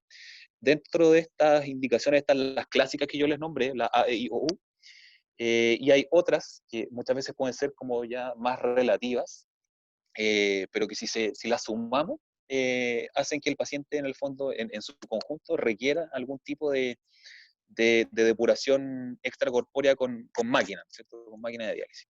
Como son, por ejemplo, lograr un control anticipado de los solutos, remover fluidos, regular el estado ácido-base, regular, ¿no es cierto?, las concentraciones de distintos electrolitos, etcétera, ¿ya? Eso es como lo que conocemos como reemplazo renal, ya cuando el riñón tiene una falla como tal, estaría en el fondo indicada esta terapia de sustitución. Y por otro lado tenemos lo que conocemos como soporte renal, ya que en el fondo es lo mismo, pero aquí muchas veces el riñón puede tener una falla no tan severa, o muchas veces incluso son pacientes que orinan y no tienen falla renal, pero que tienen algún otro tipo de problema para el cual la máquina de diálisis, la máquina de terapia, puede ayudarle al paciente. Por ejemplo, pacientes que están muy hipercatabólicos, ¿no es cierto?, que están con parenteral o que están con enteral, qué sé yo, y que están acumulando carga de desechos nitrogenados y que a lo mejor no orinan mucho o que tienen una diuresis que tal vez no es la óptima, ahí muchas veces son pacientes que al nefrólogo le van a solicitar empezar a dializar en el fondo para lograr mantener un balance nitrogenado más bien neutro, ¿ya? Esa puede ser una indicación. Lo otro es, por ejemplo, la remoción precoz de fluido en pacientes con insuficiencia cardíaca que quizá no toleran ya la administración de diuréticos o que ya no están respondiendo a tratamiento diurético. Por ejemplo, los pacientes cardiológicos antiguos, que sé yo, que ya tienen una insuficiencia cardíaca de muy larga data, con fracciones de eyección bajitas, que sé yo, que ya están múltiples fármacos y que no están logrando responder a tratamiento diurético, están cayendo en edema pulmonar. En general son pacientes que van a requerir soporte renal, ¿no es cierto?, con máquina. ¿Ya? Como tercer punto, que esto es lo que yo les mencionaba hace un ratito atrás, la remoción de citoquinas, que esto es algo como relativamente, o sea, no es nuevo, en realidad esto viene como de la década del 80, pero ha ido tomando cada vez más fuerza desde este siglo en el sentido de que se ha visto que pacientes que muchas veces tienen función renal preservada, pero que tienen un proceso inflamatorio, ¿no es cierto?, asociado a un síndrome de respuesta inflamatoria sistémica, un SIRS importante, por ejemplo, como lo que hemos visto ahora con la pandemia del coronavirus, eh, de tal magnitud que muchas veces el ir barriendo estas citoquinas de la circulación del paciente puede generar efectos bien beneficiosos. ¿Ah? Y como yo les decía, son pacientes que muchas veces no tienen demasiada falla renal, son pacientes que orinan bien, que depuran relativamente bien, pero que tienen una inflamación tal ya están tan vasopléjicos, con tantas dosis de drogas vasoactivas, con tantos requerimientos ventilatorios, que muchas veces una de las cosas que uno les puede ofrecer como apoyo, ¿no es cierto?, al resto del tratamiento es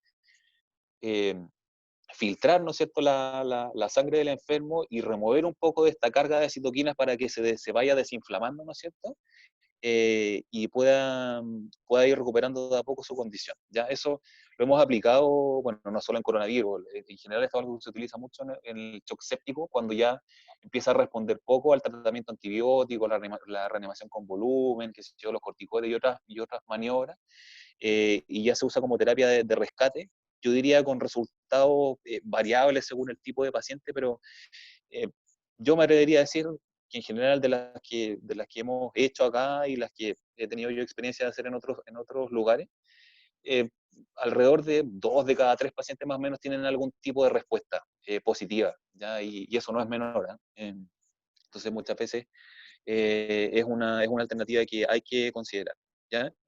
Y otras modalidades son, por ejemplo, remoción de CO2 en el distrés, que eso acá, bueno, ahora con las máquinas nuevas que están llegando, en teoría eso lo podríamos hacer, pero con otro tipo de filtro especial, ¿ya? Cuando ya la ventilación no está siendo suficiente para remover el dióxido de carbono acumulado, y manejo de fluido en pacientes con falla multiorgánica, ¿ya? Eso también es una indicación.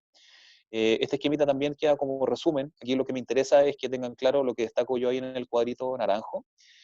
¿Cuándo considerar un tipo de terapia por sobre otro? Hay que tener claro que hay distintos tipos de terapia de reemplazo renal. Hay algunas que son las intermitentes, otras que son continuas y otras que son como híbridas o mixtas. Y el escoger una por sobre otra va a depender básicamente de 4 puntos. Uno, que es como el principal, que es la estabilidad o inestabilidad hemodinámica del paciente, ¿ya? Otro es si es un paciente neurocrítico, ¿ya? En general, si es un paciente que tiene un aumento de la presión intracraneana o que tiene riesgo de edema cerebral, ese es un paciente que en general debiera preferirse la terapia continua. O si hay distintos factores que limiten la disponibilidad o la factibilidad de hacer alguna terapia, por ejemplo, convencional, son pacientes que uno debiera en general preferir las terapias que son de tipo continuo. Aquí yo pongo un recuadro con un resumen de todos los tipos de terapias de reemplazo renal, que como pueden ver, aquí hay algunas, pero hay más, pero acá están las principales que nosotros utilizamos, ¿ya? Y que van a depender un poco del contexto del paciente.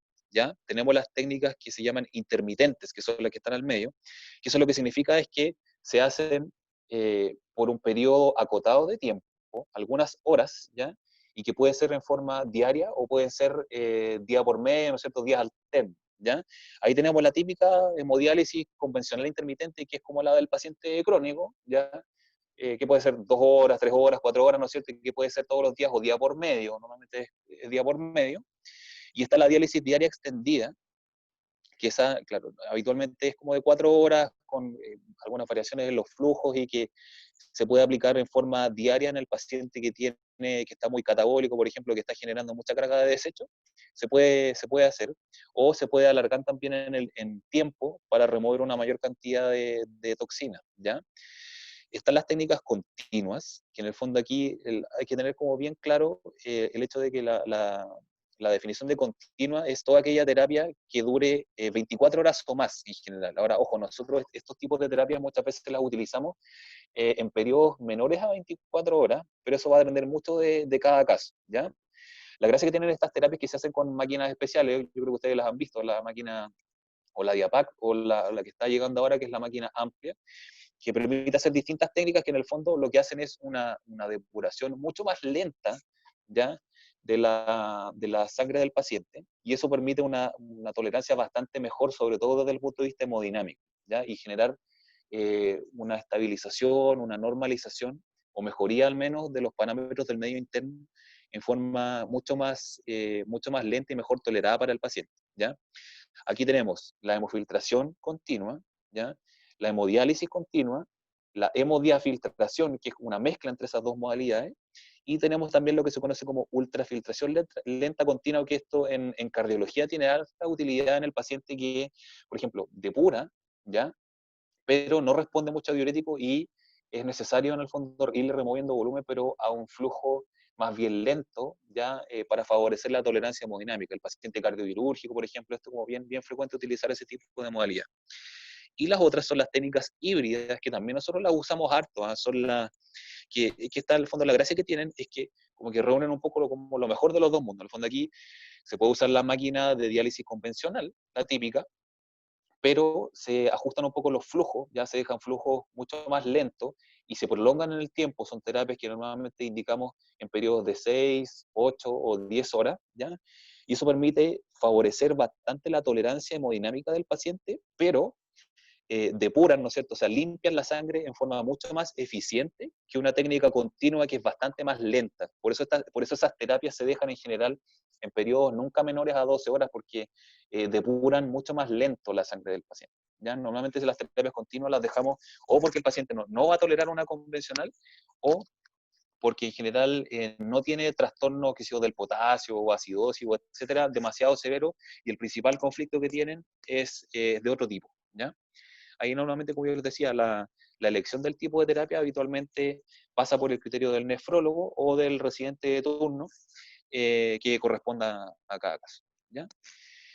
Y por último, lo que hay que tener claro es ya, pasando todo el cuento como yo les decía, hay pacientes que van a recuperarse, hay pacientes que van a morir, hay pacientes que van a recuperar parcialmente y otros que van a quedar en diálisis, ¿ya?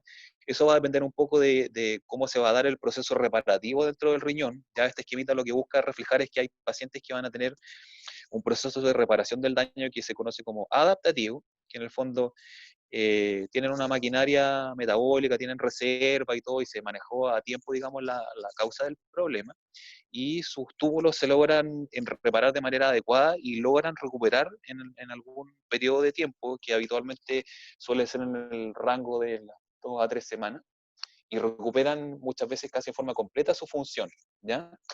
Y por otro lado están los pacientes, sobre todo los que tienen mayor número de factores de riesgo, los más añosos, los que estuvieron más graves o los que se manejó tal vez en forma más tardía su problema. En general generan un proceso reparativo que es mal adaptativo y van a quedar sí o sí en algún grado de daño que va a ser de mayor o menor gravedad, siendo el más grave, ¿no es cierto?, el paciente que queda después en diálisis a permanencia. ¿Ya? Es un esquema que igual muestra un poco eso. O sea, hay pacientes que van a recuperarse rápidamente y van a quedar con una condición de salud óptima, otros que van a llegar a lo mismo pero se van a demorar más, otros que no se van a recuperar y otros que van a fallecer. Y este es como un cuadrito en el fondo que muestra que en general, según el tipo de causa, es más o menos la probabilidad que hay de recuperación. Hay fallas renales que son claramente reversibles, como yo les contaba, que son normalmente las prerrenales y las obstructivas.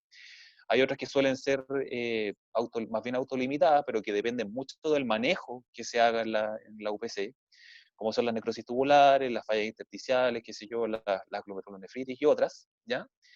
Y hay otras que en general son de muy mal pronóstico, como son las necrosis corticales, que son eh, un daño que se produce a nivel de cortezas renales, que normalmente es por shock de tipo muy severo. Esto se veía harto, por ejemplo, en las catástrofes ginecobstétricas, ¿ya? O pacientes con shock séptico o falla multiorgánica muy grave, que generan en el fondo una muerte completa prácticamente de las unidades filtrantes del riñón, y que eso en general no tiene ni una recuperación. O sea, es un paciente que si logra sobrevivir al cuadro en general queda después en diálisis crónica. La oclusión de grandes vasos renales, o sea, un infarto renal, cuando es de una extensión suficiente, es muy raro que el paciente logre recuperar función de ese riñón.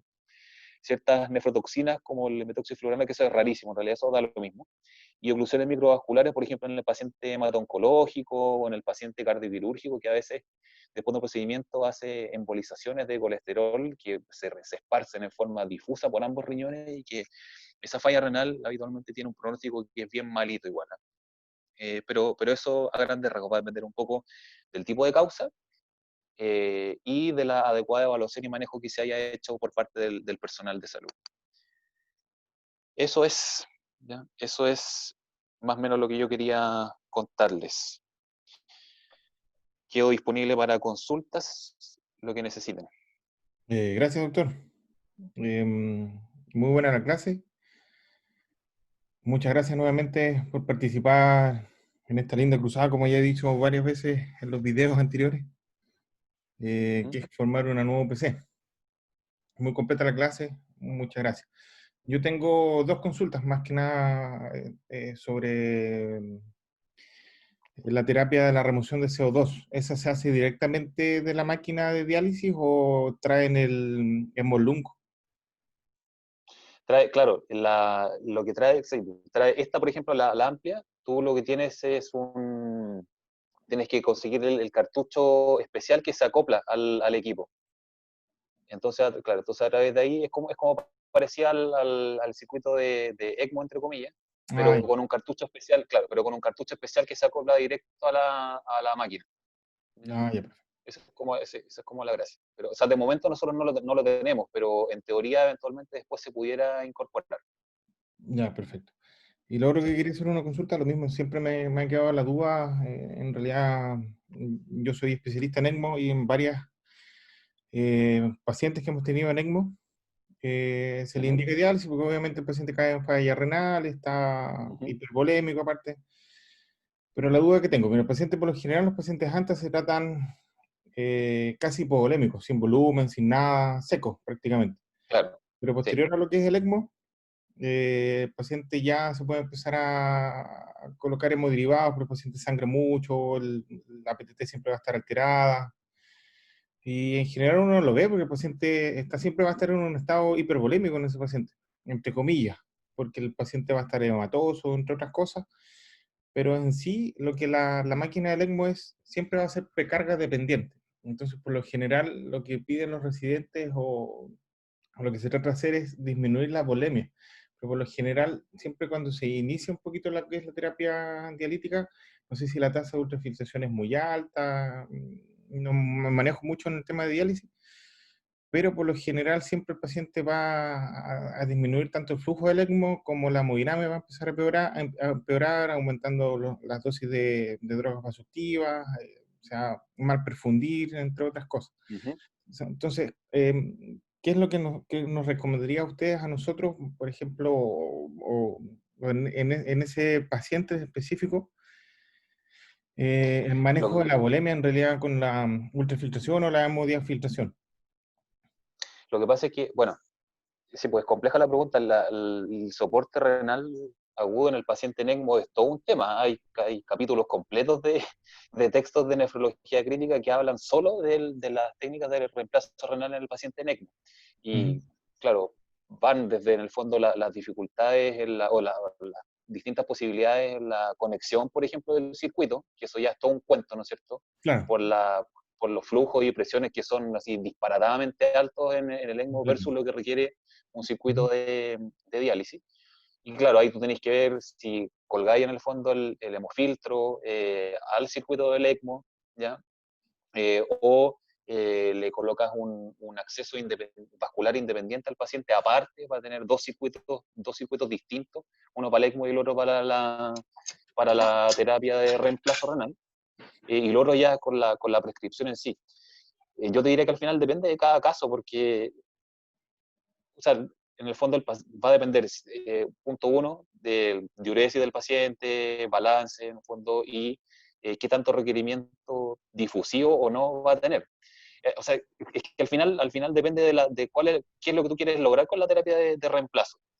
Si tú lo que necesitáis aparte de ultrafiltrar, ya que eso, la tasa a la que tú lo hagas es súper ajustable en el fondo con las terapias continuas, si tú necesitas depurar en alguna medida, ahí yo te diría que lo más fácil es ajustar la modalidad de la terapia. Hay varias opciones. O sea, tú con una hemofiltración que mantengas por más de 24 horas, en general tú logras clearance de solutos pequeños y medianos que normalmente son adecuados para el paciente en ECMO. Y si la Ujú. haces en periodos de 24 horas o más, puedes ajustar la tasa de ultrafiltración neta como para no perjudicar la eficacia del ECMO en el fondo o el balance global del paciente. Yo creo que, o sea, al final depende, yo te diría, caso a caso y es todo regulable. ¿Eh? Y si te interfiere mucho con el circuito del ECMO, al final lo más sano que podéis hacer es colocarle, digamos, un acceso vascular aparte y trabajar con los dos circuitos en forma independiente. ¿No? Ah, claro, sí. Depende, sí, depende mucho cada caso, te diría yo, pero es todo ajustable. ¿Eh? No sé si... Sí, No sé si no es es muy tan frecuente. complejo. Sí, hemos tenido una paciente conectada con el circuito con un filtro de diálisis al ECMO, pero el resto, Acoplado al circuito, ya. sí, exactamente. El resto de las terapias, por lo general, por catéter de hemodiálisis, aparte. Creo que nunca Ya. lo hemos tenido conectado directamente la máquina de Diapac hacia el ECMO. Creo que no.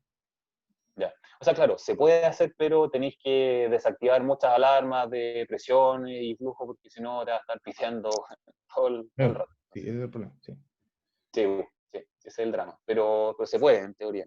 Se puede hacer. sí. Ya. Yo al menos no tengo más preguntas. No sé si el resto de las personas tienen.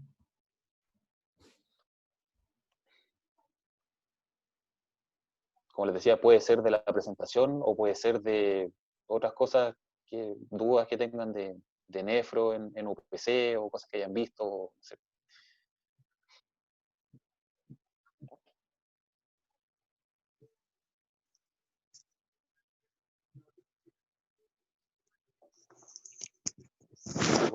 Si por el chat han escrito algo, eso no me fijé. No, no he escrito nada por lo menos.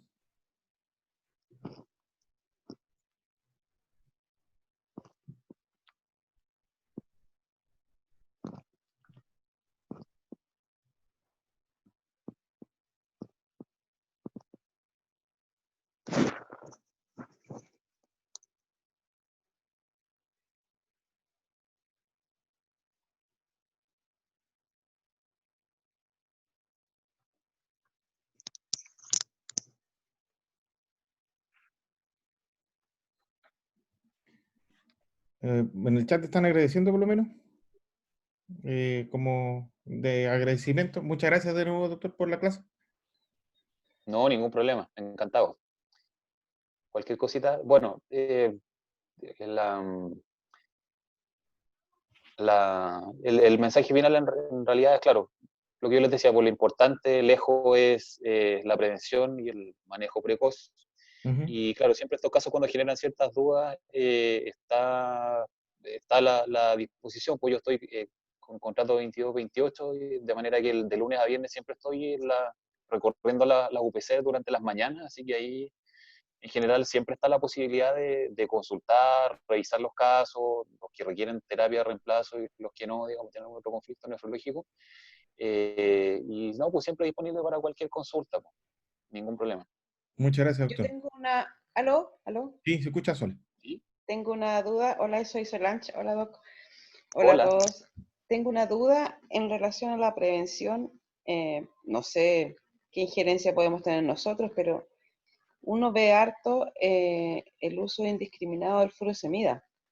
Mm, Eh, no sé cómo se puede ayudar eh, en prevenir, porque uno lo que ve siempre es que el paciente no orina y se le indica rápidamente un diurético, que mm, generalmente es furosemida. claro, Uno cuando es más de aula, digamos, como que uno trata de inducir, como, pero le pongo un poquito de volumen y después le pongo furo, o como para prevenir. es que claro, Pero, son pero abordajes totalmente opuestos, claro, sí, claro. sí, Porque en sí, general como la primera maniobra que se tiende a hacer es el uso de furosemida y uno que llama enfermera más antigua de UCI, uno ve que antiguamente se intentaba así hacer funcionar el riñón a toda costa con infusiones de furo y eso todavía se usa incluso. En claro, pacientes que uno quiere depletar, es decir, las dosis son terribles. Po. No sé de qué sí. manera uno puede minimizar el riesgo usando furosemida en los O pacientes sea, críticos. o sea, yo diría la principal medida que uno tiene que tomar es estar seguro de que el paciente se va a beneficiar del uso de furosemida, punto uno. O sea, partir por ahí. Si la oliguria que presenta el enfermo es por depresión de volumen, no tiene ningún sentido tratar de forzar la diuresis con furosemida. Eso es contraproducente. En el fondo, lo que requiere ese paciente es reponer volumen. Ahí hay varias herramientas, eso ya es como una presentación aparte, pero en el fondo hay varias herramientas que se pueden aplicar al lado de la cama del enfermo para orientarse en el fondo si el paciente tiene una hipovolemia efectiva y lo que requiere en realidad es o reponer volumen, o inicio de soporte vasoactivo en el fondo para recuperar la perfusión esplácnica, o sea, de circulación terminal en general. Y claro, y ese es un paciente que en realidad no necesita diuréticos, es un paciente que al restablecer el flujo sanguíneo renal, en pocas horas, incluso minutos, recupera la producción de un volumen urinario normal. Y lo otro es, cuando el paciente no está hipovolémico y está congestivo, claro, ahí sí probablemente los diuréticos juegan un rol, probablemente en el sentido de favorecer el proceso depletivo, en el fondo, como bien dice usted, y las dosis van a depender del grado de función que tenga. Claro, el paciente en general, más en los crónicos, en general uno tiene que utilizar dosis mayores para que alcancen concentraciones adecuadas en los lúmenes tubulares, eso lo sabemos. En el agudo se da un fenómeno más o menos parecido, pero yo diría que en general hay que estar bien seguro de que el paciente en realidad lo requiere. Esa es toda una controversia también. Hay incluso un test en particular de estrés que llamamos nosotros, que usa la furosemida como fármaco, en dosis altas, hasta 1.5 miligramos por kilo inclusive. O sea, estamos hablando de un paciente de 70 kilos, estamos hablando de 100, 120 miligramos de furo, ¿ya? Y ver la respuesta. Y eso en realidad para lo único que sirve es para saber si un paciente que está con una falla renal aguda en etapa 1 o 2 va a progresar con mayor o menor probabilidad a la etapa 3 y va a requerir terapia de reemplazo renal. En general esa es la utilidad que tiene, ya como método diagnóstico. Y como método terapéutico, claro, en el paciente que orina y que no está depletado de volumen, obviamente sí tiene rol en el fondo para manejar la sobrecarga como primera medida. Y de hecho, como yo les contaba, o sea, la indicación de diálisis por volumen es aquella sobrecarga, pero que es refractaria al tratamiento diurético. Ahora, en términos de la prevención que usted me cuenta, lo principal, diría yo, es estar seguro de que el paciente necesita el diurético, punto uno. O sea, yo también he visto que se da harto eso, o sea, paciente, esto mismo, lo que yo les decía, porque le avisan al residente, doctor, sabe que el paciente ha orinado 100 cc en las últimas, no sé, 6 horas. Ya, pásale un bolito de furo. Chuta, ahí en realidad, claro, la idea es tratar de ir un paso más allá, o sea, ahí en realidad lo que hay que hacer es chuta, sentárselo al paciente, revisar, ¿no es cierto?, la historia, ver un poco qué es lo que está pasando, y tratar de revisar cuál es la volemia efectiva que tiene ese paciente, cuáles son los factores que pueden estar causando esa caída de la diuresis, habiendo revisado, por supuesto, que no esté tapada la sonda, que no esté con globo, otros problemas más evidentes, y estar seguro de que el paciente lo que requiere es volumen o lo que requiere es furosemida, pero en general es eso, digamos, o sea, para lo único que sirve la furosemida, si es que el paciente no está congestivo, es para saber si es que tiene más o menos riesgo de progresar en esa falla renal. Entonces, como para ver más o menos cuánta reserva tubular tiene, pero tiene que ser así con un protocolo bien claro, o sea, furosemida 1 a 1 miligramo por kilo de peso, ¿ya? Evaluando la respuesta a las 2 horas después de administrar. O sea, un protocolo como bien preciso, pero es como parte del diagnóstico, no es manejo en ningún caso. O sea, ¿ya? Eso.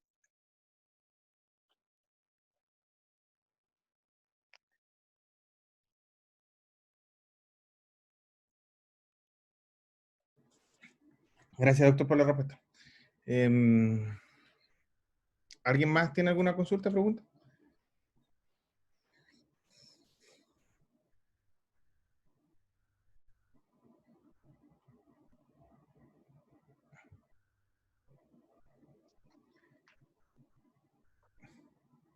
Bueno, si no hay más preguntas, damos por finalizada la sesión. Muchas gracias, doctor. Muchas gracias por participar. No, gracias. Se No, de agradece nada. mucho. Gracias, Miguel, gracias a ustedes por la invitación, pues. Será hasta la próxima. Hasta la próxima. Muchas gracias, doctor. Que esté bien. Cuídese. Ya, pues listo. Que tengan buena tarde. Saludos a todos. Gracias. Chau. Chau, chau.